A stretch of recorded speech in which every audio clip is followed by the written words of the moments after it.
senator from Arkansas. Last month, Iranian-backed Hamas terrorists slaughtered over 30 Americans and 1,400 Israelis. These depraved savages raped women, murdered children, and executed entire families, burning some of them alive. The dead are still being identified, and families are still grieving unbelievable heartbreak. Yet over the weekend, former President Barack Obama discovered complexity and ambiguity where there is none in these attacks.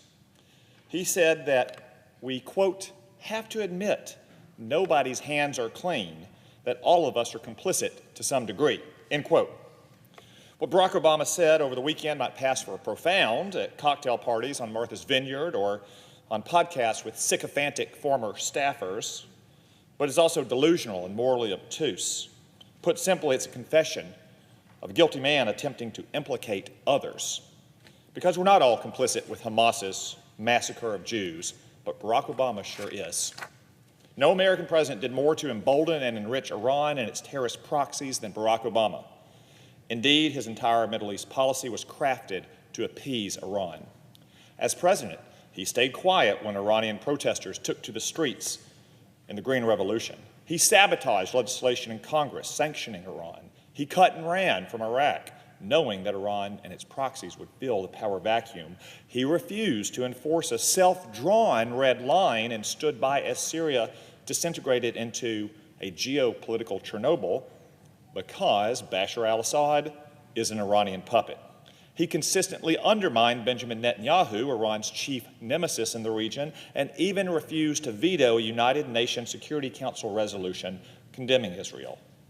And of course, he negotiated the disastrous Iran nuclear deal, handing the Ayatollahs over $100 billion in sanctions relief. Barack Obama single-handedly saved the Iranian economy and harmed diplomatic relations with our allies in Saudi Arabia and Israel. When he left office, the Middle East was in flames and Iran was on the march. Tragically, Barack Obama's coterie of Iran appeasers, apologists, and accomplices have returned to the White House. His understudy, Joe Biden, is now president. The man who helped to secretly negotiate the Iran nuclear deal, Jake Sullivan, is now National Security Advisor. And his Treasury Secretary, who served as a de facto investment banker for the Ayatollahs, is now ambassador to Israel. Barack Obama's legacy is alive and well in this administration, and it certainly shows. Within days of taking office, the Biden administration removed the Houthis, another Iranian proxy, from the list of terrorist organizations without any concessions. And how did the Houthis reward Joe Biden? By firing dozens of missiles and attack drones towards Israel just days after Hamas's rampage. In its first 100 days, the Biden administration announced that it would send hundreds of millions of dollars to Iran's friends in Gaza, Judea, and Samaria. They claimed that it would foster peace and stability in the region.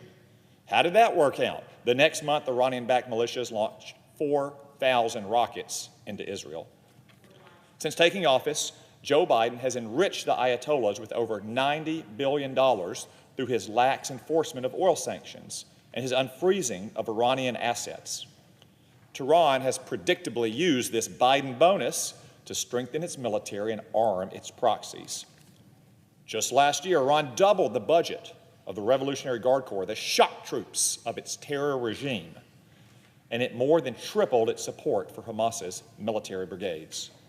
The very same month that Biden agreed to unfreeze $6 billion in Iranian assets, the Revolutionary Guard Corps reportedly started to assist with the planning of the October 7th attacks that killed, I say again, over 30 Americans and more than 1,400 Israelis. This is the nature of the regime that Barack Obama coddled for years. It is the nature of the regime that has dispatched its proxies to attack American service members over 110 times since Joe Biden took office. Let me say that again. Iran's proxies have attacked American troops and positions in the Middle East over 110 times since Joe Biden took office. And what has Joe Biden and his gang of Obama acolytes done in return? They fired a few missiles at empty proxy warehouses, merely validating Iran's proxy strategy. The Ayatollahs are laughing at Joe Biden just like they laughed at Barack Obama. Barack Obama is the last person who should pontificate on this issue. The only thing we should hear from him is an admission that he was wrong and an apology. Maybe he can include it in his upcoming 4th memoir due out later this year. My message to the former president is simple. Don't try to excuse your own failures by blaming the rest of us. The people complicit in the attack on Israel are the terrorists who committed it, the Iranian regime that funded it, and the Obama and Biden administrations that appeased them. The responsibility for the events of October 7th rests squarely on their shoulders and their shoulders alone. I yield the floor.